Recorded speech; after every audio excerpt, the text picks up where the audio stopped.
Burn from the Resource Corporation, and we're here with Duncan Fry from ARX, but also the author of Live Sound Mixing, which is a book that's been on the shelves now for how long now, Duncan?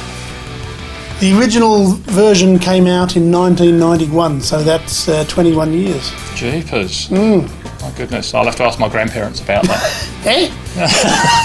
So what's the story with Live Sound Mixing? How did it come about? I wrote this for people who wanted to get into doing live sound. The classic scenario is that someone is thrown into the deep end. How to mix the band, how to mix the stage show, how to mix the worship service for churches.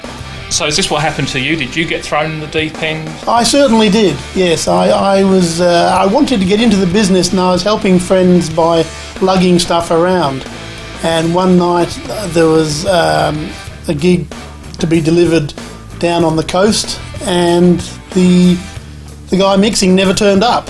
His car broke down, so since I was the closest thing to an engineer they had, that they dropped me in the deep end.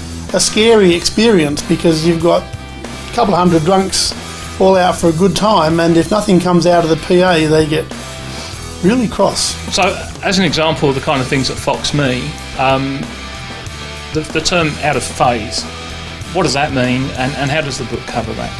Out of phase is the term most people use to describe something where the positive is not going to the positive, it's going to the negative, and the negative is not going to the positive, it's not going to the negative, it's going to the positive.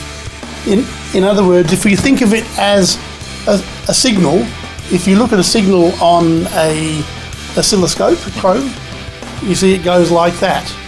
So we say it's, if you've got two signals and they're out of phase with each other, one is starting off like that and the other is starting off like that.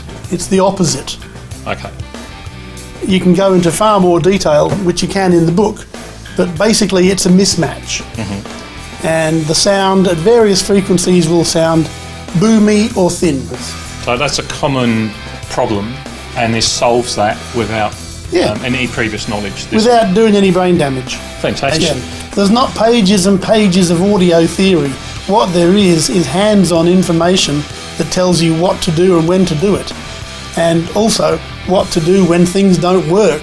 And if anyone has ever played around in the audio biz, there is always times when things don't work. This gives you a checklist of what to do to find that problem when things don't work. Fantastic. So this is an ideal thing for someone who's interested in providing live audio, doesn't have a lot of experience, but would like to make the next move. Yeah, well, assuming you might have some friends who play in a band and you don't play anything, or you do play something but you'd rather be behind the scenes, this will show you what to do when you're asked to mix.